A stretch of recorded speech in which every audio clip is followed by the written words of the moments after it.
Welcome back to another preview episode of Banditland Boulevard. We got myself, Trevor Howard, we got Tony, and we got Jake here with us. We are previewing the sold-out game at the KeyBank Center. Sold out on Wednesday, by the way. Tickets were all sold out. Bandits, Roughnecks. Rosie is coming back to town. Nick Rose, as soon as he gets moved from Toronto to Calgary, he realizes he has to play the Bandits 2 more times in the season. He gets to play them 4 times in the regular season as the Bandits. This is the first meeting between the two teams this season with the Bandits and the Roughnecks, but sold out game. The Bandits are 9-1. Calgary is 6-6. How are we feeling going into this game? I'm feeling very confident, just simply because of Nick Rose in goal for Calgary. No love lost between the Bandits and Nick Rose. Definitely know him very well. I think because of the last 2 weeks that we had very tough, gritty wins against San Diego and Saskatchewan, I think the Bandits really need to come back home, and I think they're going to come back home tomorrow night and really do a good job of finding their groove. I think it's going to be a very good game tomorrow. 2 tough wins on the road. I think it's going to be a nice game tomorrow night. So feeling very confident for tomorrow night's sold-out game against Calgary. Yeah, third time that we're going to face another high-powered offense. But again, it all comes down to defense and goaltending. It's the complete package. You want to talk about the Bandits roster? We already said it, and we already know how our depth is. Right now, Calgary's not looking too promising, even though with the transitions of having Nick Rose now on a part of their team.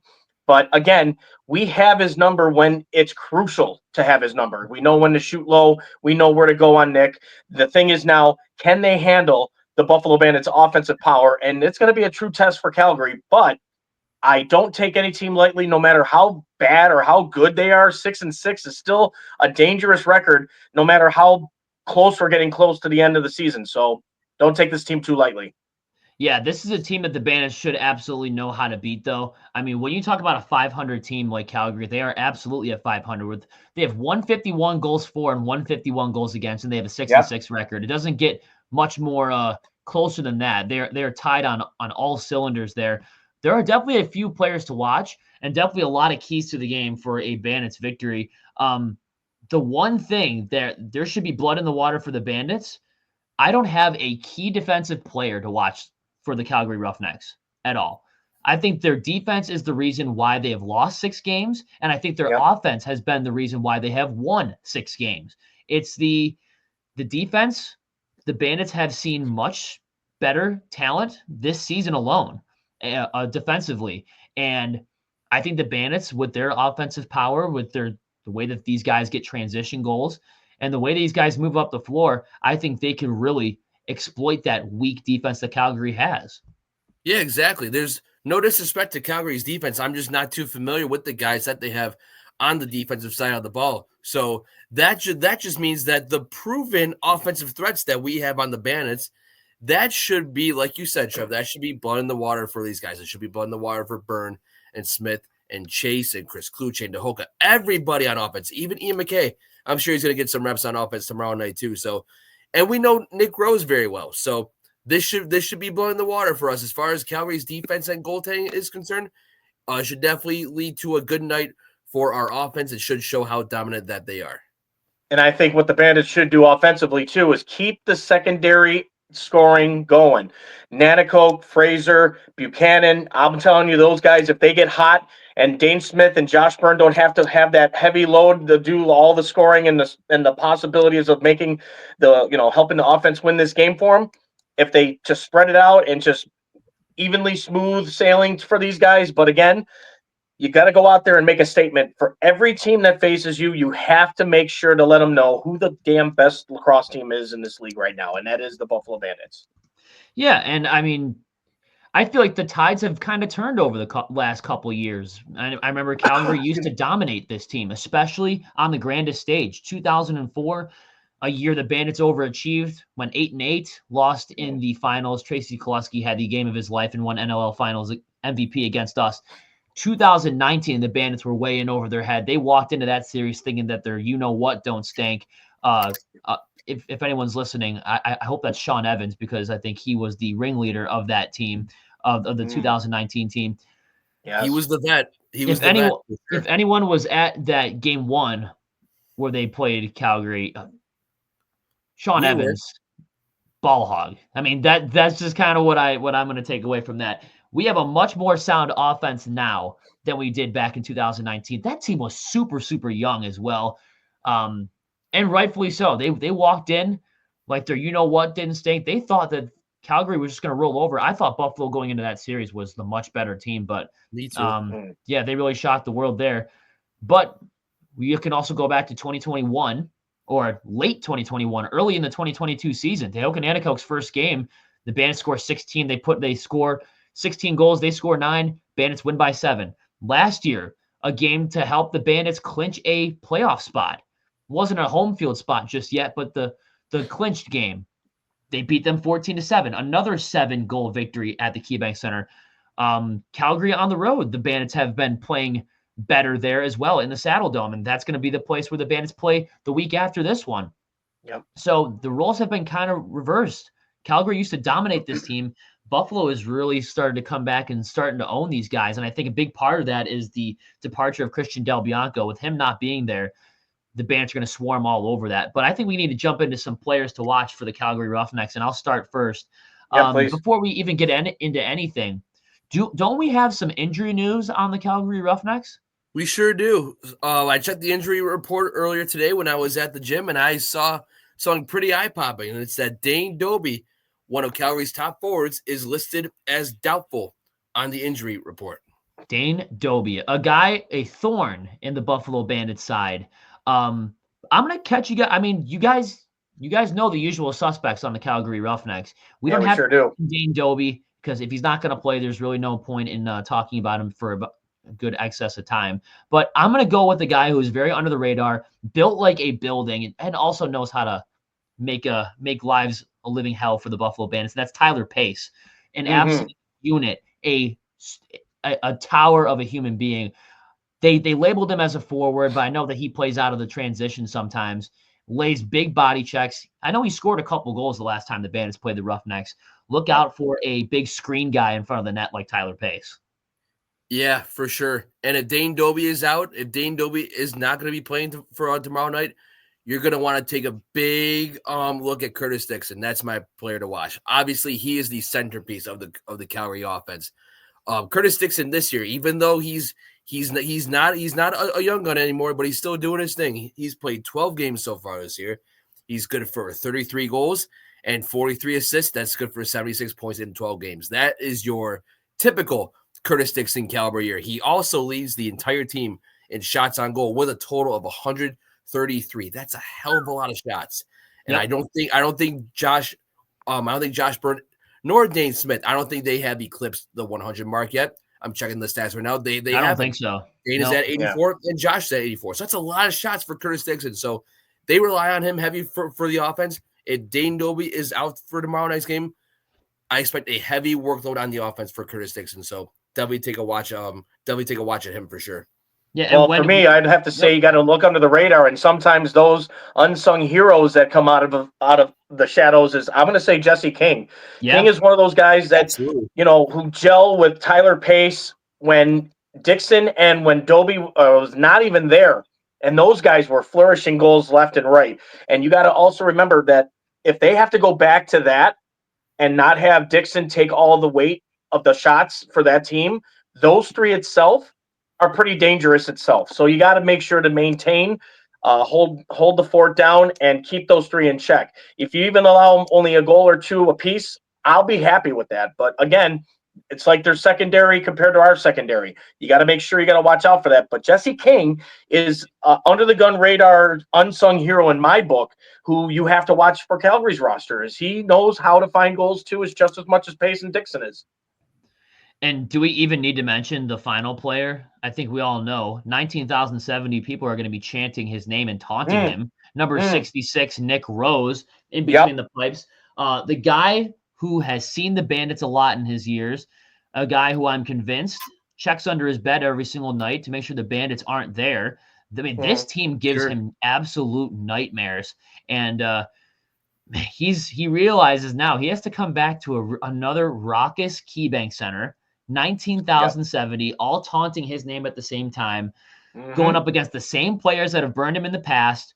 Well, That's a funny play on words. Josh Burns scores a lot of goals against him. Chase Fraser, Chris Kluche, they all score ESPN SportsCenter top 10 goals against Nick Rose. And I could, who else could forget about Tehoka Nanticoke, who always puts on a great show against Nick Rose as well. He's definitely one of the players to watch, either for all the right reasons or for all the wrong reasons. And if you are a Bandits fan going into this one, I think that you're chomping at the bit. And if you're a Bandits player, you are absolutely chomping at the bit, knowing that he is between the pipes on the other side. Yeah, that's when we opened up the podcast today. That's why I said I couldn't feel more confident for two big reasons. One, we're back at home off two humongous wins against San Diego and Saskatchewan. A huge confidence boost for the boys. Also, Nick Rose is in goal for Calgary. As soon as I saw that Toronto traded Nick Rose to Calgary, I was like, I knew that we had Calgary twice left, or we had to play them twice on our upcoming schedule. I'm like, oh, that just means Rosie needs to play the Bandits 2 more times in the regular season. So, big reason why I'm confident. Bandits know well, and Rose sure knows them well, but usually it's the Bandits that get the better end of the Bandits versus Nick Rose battle. So, and do you know how badly I want the Bandits to retain their first overall spot in the league, and I want Calgary to fall to 8, so the Bandits can play Rose just one more time in the quarterfinals. Maybe they'll play him 5 times in a season. That would be it's like a bad nightmare you can't get out of.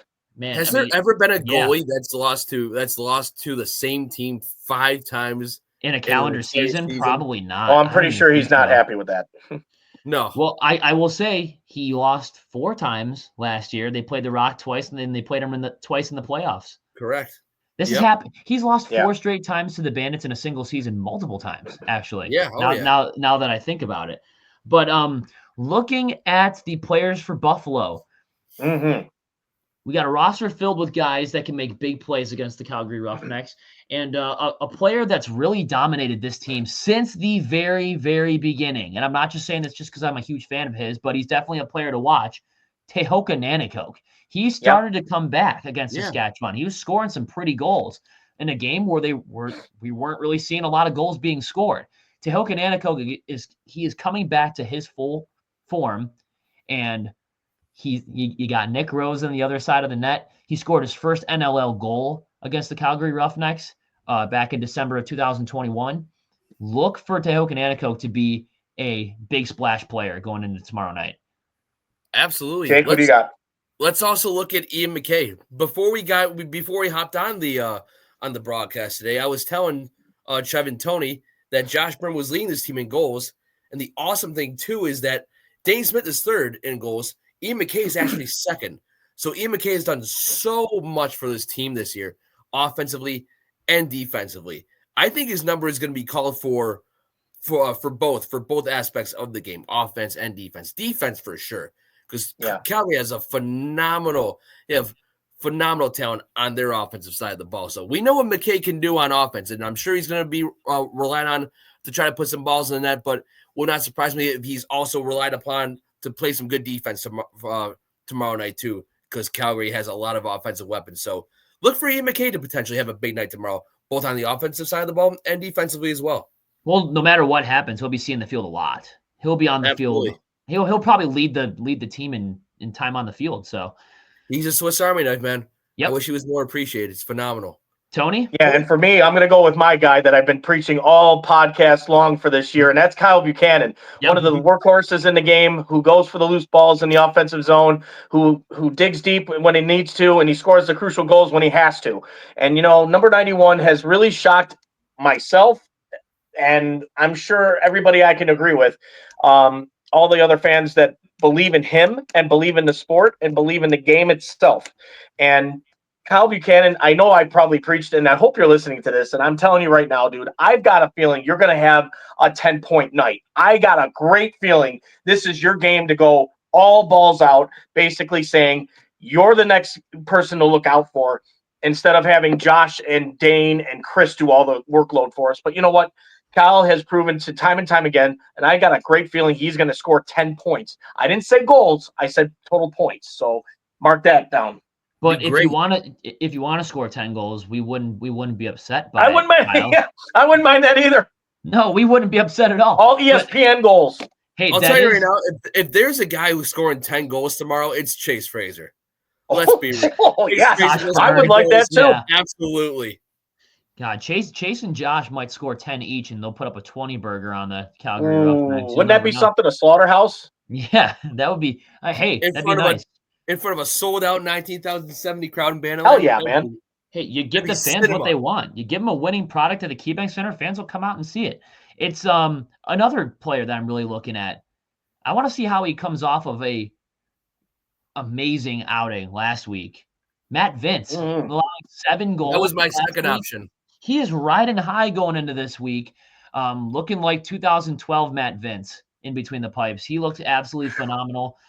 You got to think that's a confidence boost. And I think when he got the notification across his phone, maybe from a teammate or something, or maybe he was just scrolling through Instagram. Oh, by the way, we got 19,070 fans pulling behind you, Vince, to make big saves. I don't think he wants to run through a friggin' wall right now. Like Matt Vince, he took that game against Saskatchewan, the second best team in the league. And I think the team that was on the longest winning streak at the time held him to 7 goals on the road. And I know that they were facing against Robert Church, and I know that Robert Church was out and all that stuff. We can make excuses, but hey, we're missing players on defense too. Yes, we are. The inside. So if you want to call balls and strikes, we're going to call balls and strikes. Matt Vince is riding high going into this one. And the last few games they've played the Roughnecks, I believe he's held them to under 10 in 2 out of the last 3 meetings between the two teams. So this is a team he knows how to face against very well. It's been bad vibes between the Bandits and the Roughnecks since 2019.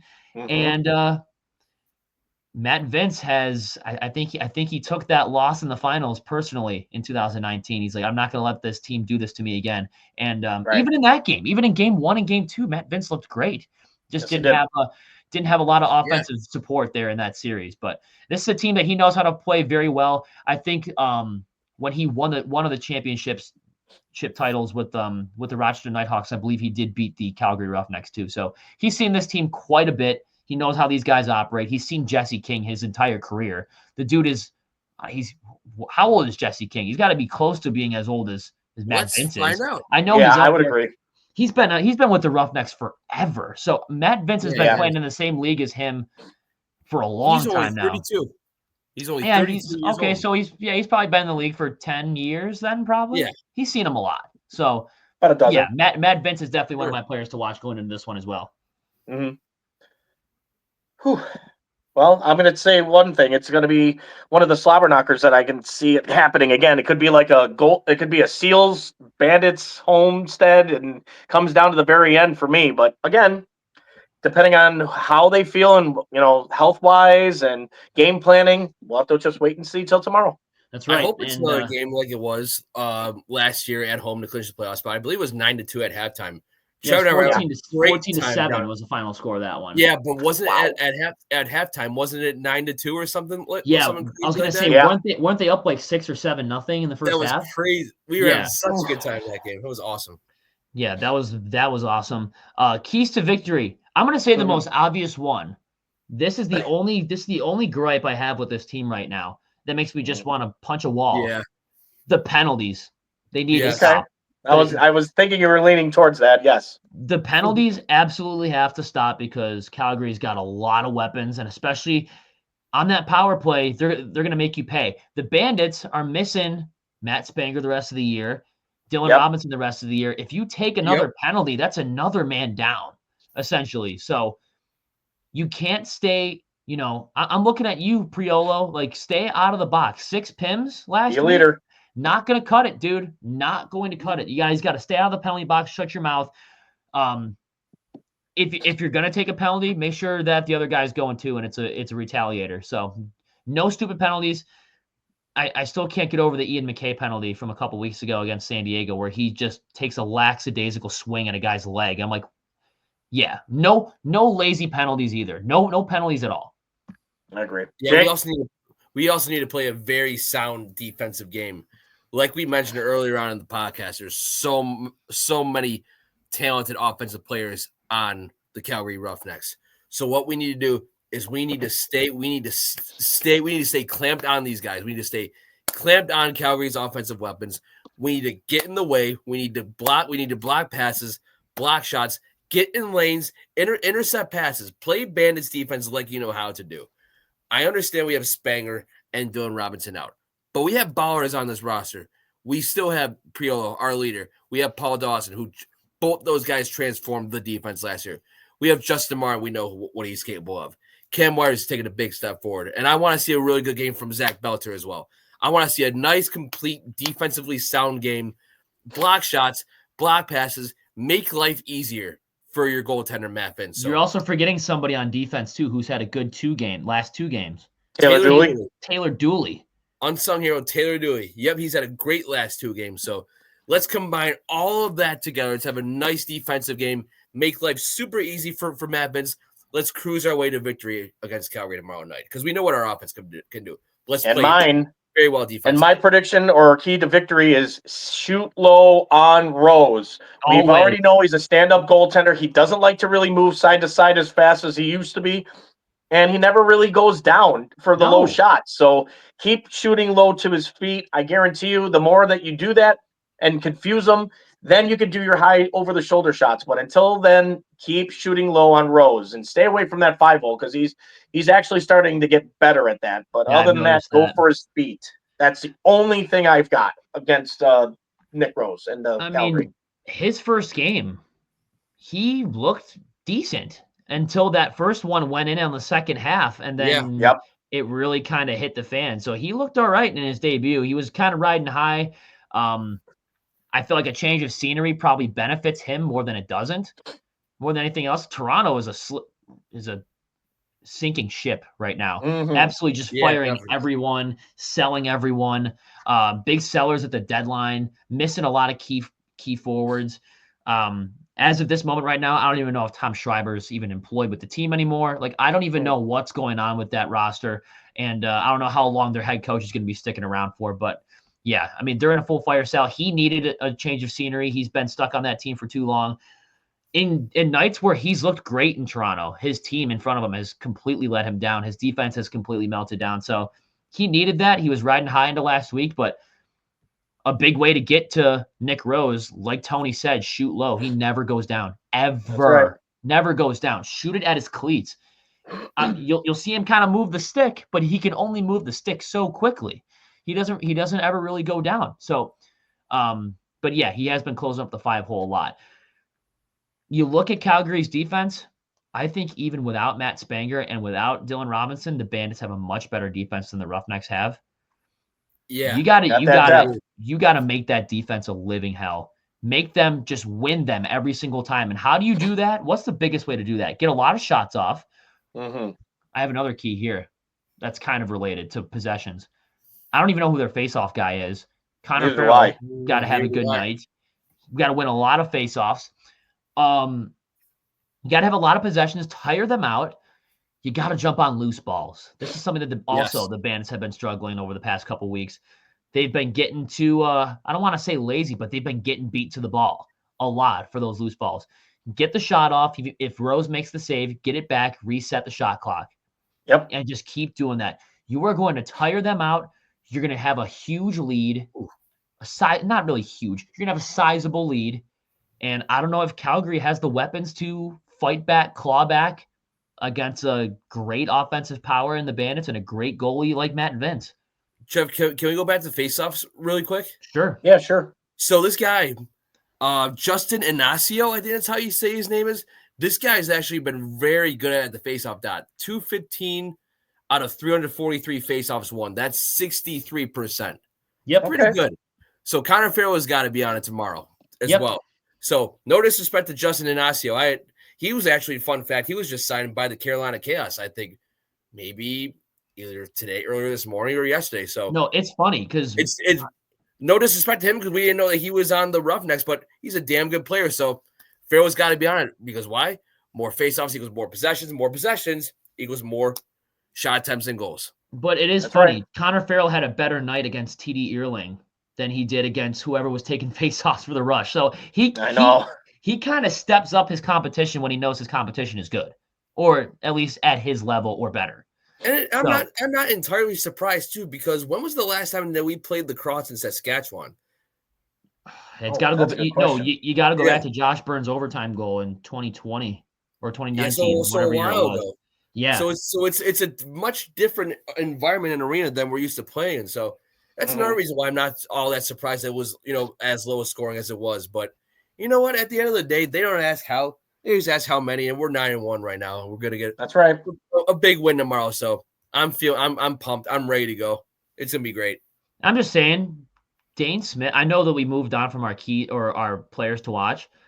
Dane Smith is overdue to have a night where he just unloads and gets 5 goals. Like, he could bounce back against Nick Rose, against that defense. And I bet you he's chomping at the bit because I'm still forgetting how many goals. He's 1 goal away from a milestone in his career. Is it 500 goals? 600 goals? Could be possible. Whatever it is. Maybe. I remember John Gertler saying that he was 1 goal away from a big number in goals with Dane Smith. And the number's escaping me. I think it's either 500 or 600. And he's got 19,000 Bandit fans behind him. I think he's gonna get it. I think he's gonna have a big night. Yeah. He's gonna tire out that defense. That whole team is. And not to mention, Calgary got kicked down the mountain last week. Buffalo is riding high. Almost felt like we stole a victory against the hottest team in the league last week. So yeah, who did Calgary lose to? I think it was Colorado. It was Colorado. Yeah, you're right. Colorado beat them, and I think Nick Rose either gave up 11 or 12 goals in that game. So Calgary's kind of riding low, and Bandits are riding high. They're coming back home. I like the odds in this one, fellas. I like the Bandits winning this one. And what a better place for Dane to have a typical Dane Smith night. What a better place for Dane Smith to have a typical Dane Smith night than in a packed house, 70,000 strong in Banditland, barking at him at the same time.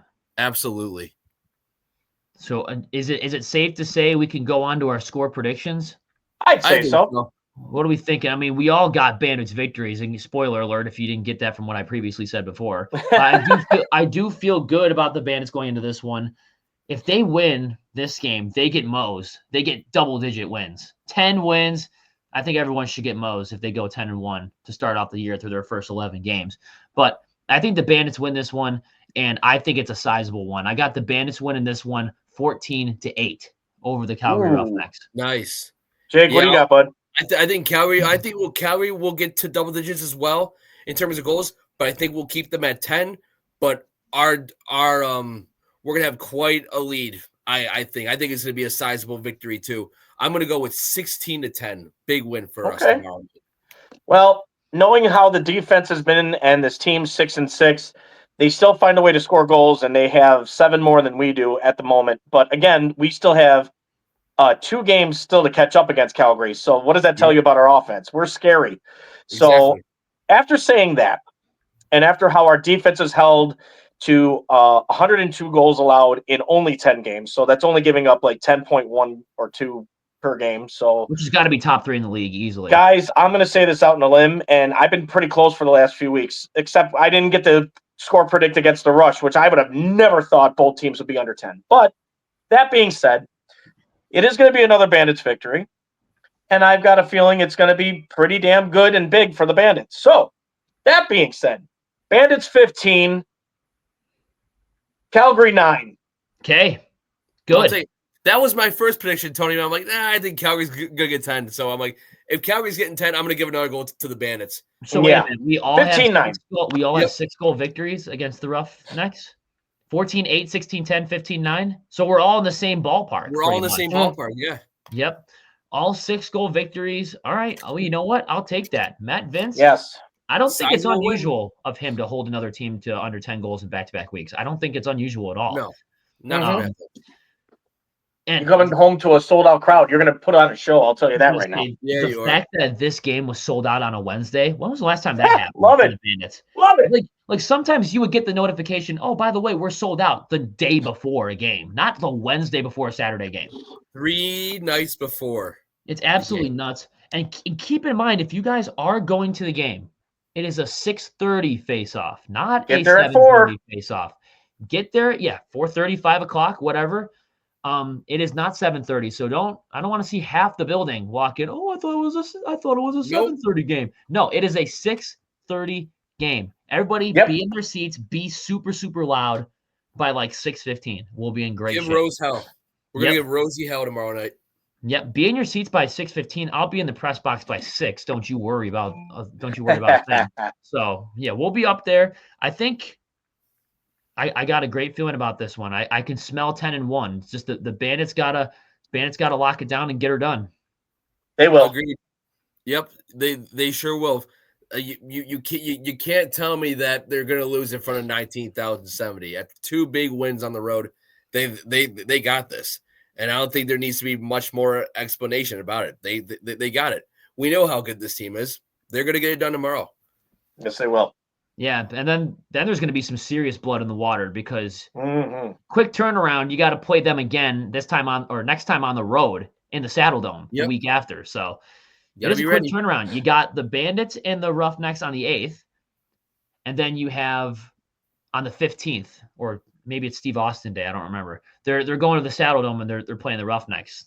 So it's a little home and home series, and I think, I know what Tony said, and I know what we've said ad nauseum.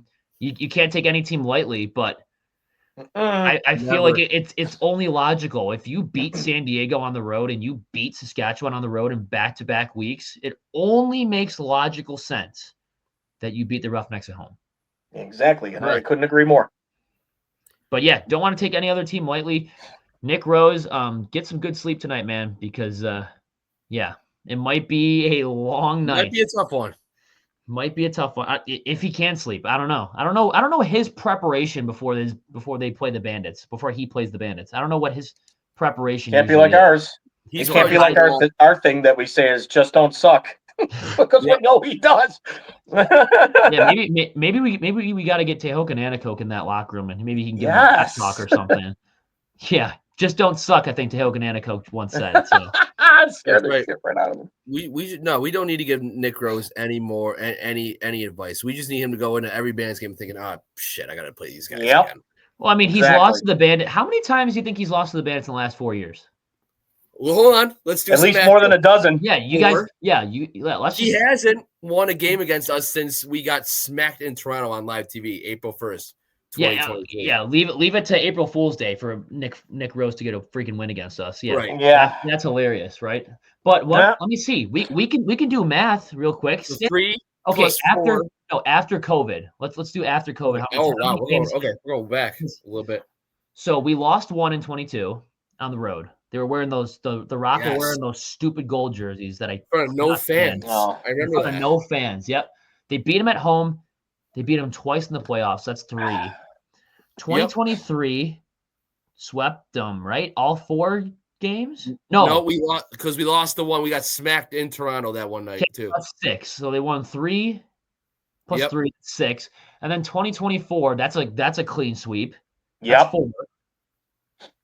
10 times, and then twice this year. So it doesn't. Since the pandemic, the Bandits have beaten Nick Rose a dozen times. Yep. Okay. Fool me once, shame on me. Fool me twice, shame on me again. You shall not fool me thrice. Well, the Bandits have fooled you 12 times. Why would it be different the 13th time?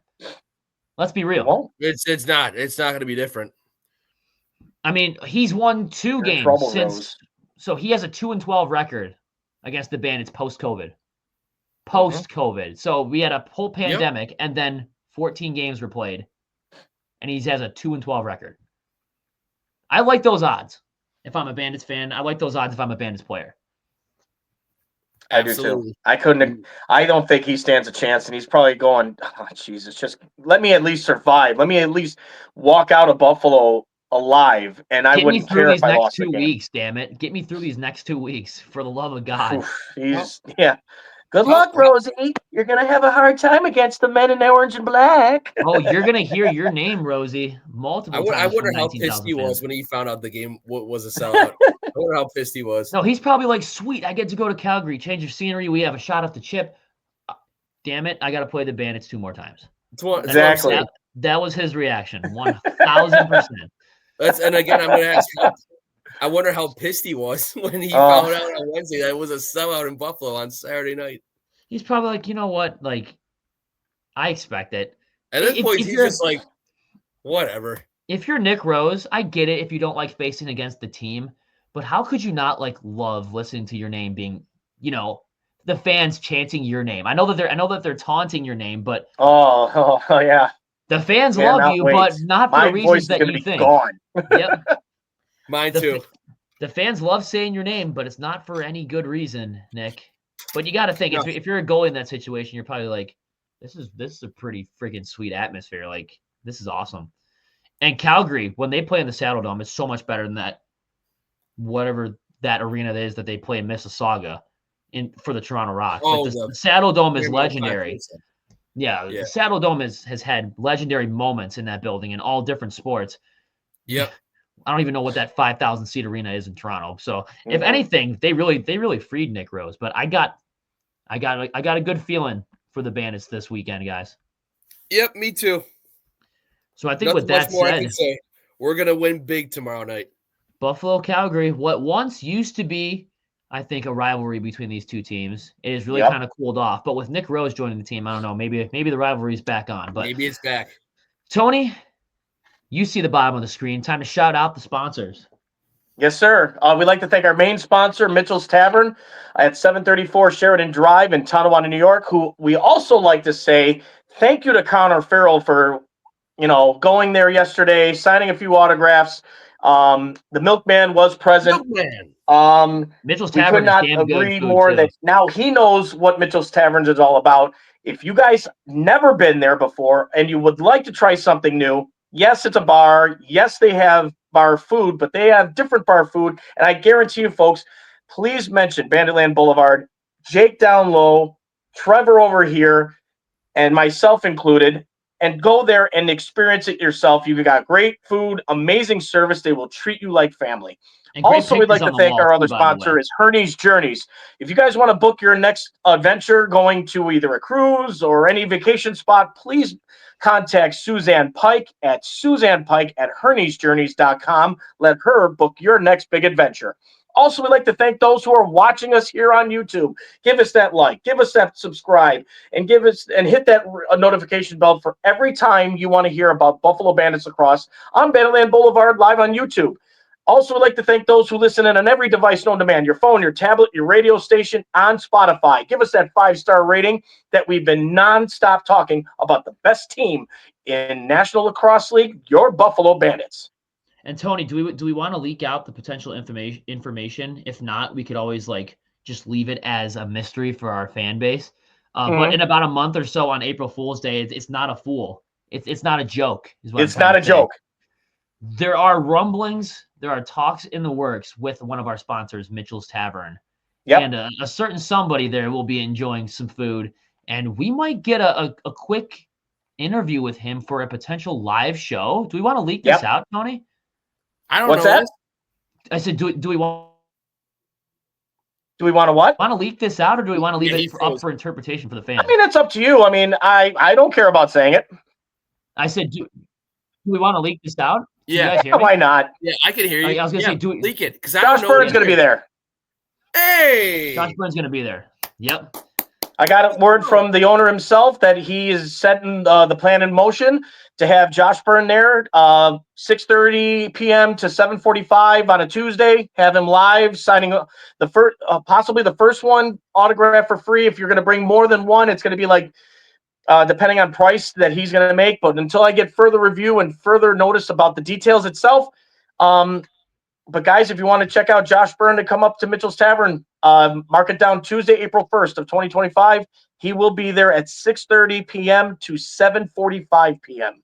And the owner did say something to Tony about a potential live show from Banditland Boulevard. Potential live show right there and then to give a live interview with Josh Byrne. If it could be like a 15-minute questionnaire, it could be a 30-minute, depending on how he feels. But again, we're not going to parade his his time and his efforts to sign autographs with the fans, but we're going to try to do our damnedest to get on at least for a 15-minute questionnaire. Yeah, so if you want to see a live show with us and you want to talk to us, you want to talk to Josh Byrne, Mitchell's Tavern is the place to be. And I went there after one of the turkey bowls that I played in with my friend group. We went there, dude. They got pictures all over the wall there of Bandits players, Sabres players, Bills players. They have great food there, great beers too, especially on tap. Mm-hmm. They got an autographed picture, a framed picture of Mark Stainhouse and Johnny T, and they got a picture of Derek Keenan up there and Pat O'Toole. they know what they're doing. They're big Bandits backers in that bar. So if you've never start been, of great things to come. Definitely a place to go and a great place to check us out. We will confirm it on this show with you guys once we get it finalized. But that is the rumblings. That is the talkings in the works. So big game coming up here against Calgary tomorrow night, 6:30, not 7:30, not 7 o'clock. 6:30. Be in your seats by 6:15. Don't be late because this is a sellout. We want to make this a living hell for the Calgary Roughnecks, and we want to get the Bandits. We want the Bandits to get MOE'S, 10 wins. 10 wins before any other team gets 10 wins. So that's what we want to see. From myself, from Jake, and from Tony LaMonica, we got 3 words to say. And spoiler alert. Just like Swanee and the guys do at the games, boys and girls. If you guys want to join in, join us now. In 1, 2, 3. Let's go, Bandits! Let's go! Let's go. Yeet. And then he's got one more word, and that's yeet. Yeah. Jay, 4 letters, 1 word. Royal Rumble winner.